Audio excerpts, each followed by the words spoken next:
খালেদা জিয়ার স্মরণে নাগরিক শোক সভা অনুষ্ঠিত। সপরিবারে অংশ নেন তারেক রহমান, জিয়া উদ্যান সহ আশেপাশে মানুষের ঢল। দেশ ভালো থাকতে হলে খালেদা জিয়াকে ধারণ করতে হবে, নাগরিক শোক সভায় বলেছেন আইন উপদেষ্টা আসিফ নজরুল সহ বিশিষ্টজনরা। গণতান্ত্রিক এবং মানবিক বাংলাদেশ গড়ে তুলতে বেগম জিয়ার আদর্শ অনুসরণ করতে হবে, অভিমত বিশিষ্ট নাগরিকদের। মৃত্যুর 18 দিন পরও শুক্রবার বেগম খালেদা জিয়ার সমাধিতে শ্রদ্ধা, ভক্তি ও জিয়ারতে ছিল নেতাকর্মী সহ সাধারণ মানুষের ঢল।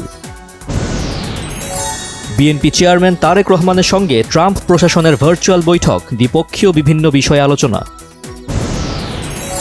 নানা নাটকীয়তার পর অবশেষে 11 দলীয় জোট থেকে বেরিয়ে এককভাবে নির্বাচনে অংশ নেবার ঘোষণা ইসলামী আন্দোলনের।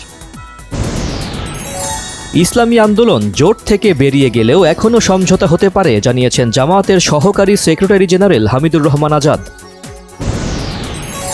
অনিক রায়, তুহিন খান ও মেঘ মোল্লার নেতৃত্বে নতুন দল এনপিএ নতুন বন্দোবস্তের নামে জুলাই যোদ্ধাদের একাংশের পুরনো বন্দোবস্ত চর্চার অভিযোগ। প্রার্থিতা ফিরে পেতে ইসিতে আপিল শুনানির 7ম দিনে বৈধ 18 জনের মনোনয়ন, বাতিল 21টি, শুনানি শেষ হবে রবিবার। কোনো বিশেষ কারণে সরকার এবং তাদের লোকজনের ভোট দেওয়ার কথা বলা অনুচিত, বলেছেন আমির খসরু মাহমুদ চৌধুরী। প্রধান উপদেষ্টার প্রেস সচিব শফিকুল আলম বলেছেন, এবার হ্যাঁ ভোটের মধ্য দিয়ে স্বৈরাচারের বিরুদ্ধে রেড কার্ড দেখাবে জনগণ। উত্তরায় আবাসিক ভবনে আগুন, 6 জনের মৃত্যু, 13 জনকে জীবিত উদ্ধার, কয়েকজনের অবস্থা আশঙ্কাজনক। রাঙামাটিতে পিকআপ উল্টে 2 জনের ও নোয়াখালীতে পিকআপ ভ্যানের চাপায় 2 মোটরসাইকেল আরোহীর মৃত্যু।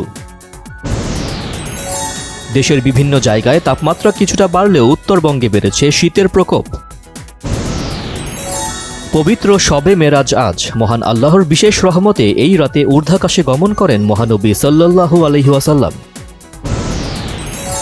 বাজারে কোনোভাবেই মিলছে না স্বস্তি, সব ধরনের সবজি বিক্রি হচ্ছে চড়া দামে, সরবরাহ সংকটের অজুহাত ব্যবসায়ীদের।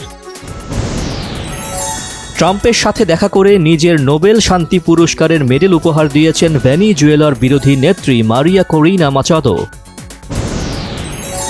ইরানে ব্যাপক বিক্ষোভে রক্তপাত বন্ধ হলেও থামেনি যুক্তরাষ্ট্রের সাথে বাকযুদ্ধ, স্পিকার সহ একাধিক কর্মকর্তার উপর ট্রাম্পের নিষেধাজ্ঞা। বয়কট শেষে আবারও শুরু বিপিএল, প্রথম ম্যাচে নোয়াখালী এক্সপ্রেসকে 5 উইকেটে হারিয়ে পয়েন্ট টেবিলের শীর্ষে উঠল চট্টগ্রাম রয়্যালস। 24তম ঢাকা আন্তর্জাতিক চলচ্চিত্র উৎসবে শনিবার প্রদর্শিত হতে যাচ্ছে পূর্ণদৈর্ঘ্য ইংরেজি চলচ্চিত্র ডট।